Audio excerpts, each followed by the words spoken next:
Salam Hotman Paris. Hotman Paris sangat bersedih mendengar kejadian kapal selam KRI Nanggala. Musibah kapal selam KRI Nanggala.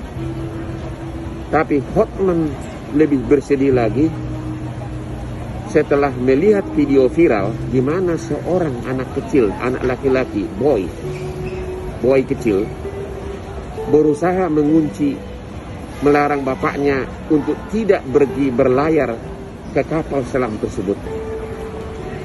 Sedih melihat apakah itu firasat atau tidak, hanya Tuhan yang tahu.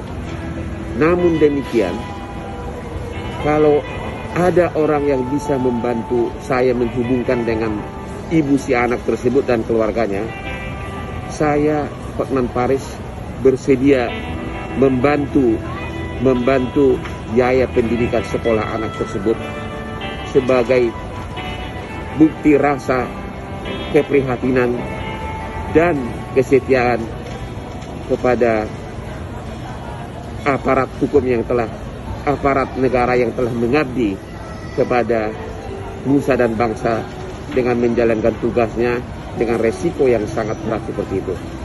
Jadi tolong agar keluarganya anak tersebut menghubungi Hotman Paris. Saya bersedia membantu biaya sekolah anak tersebut. Salam Hotman Paris.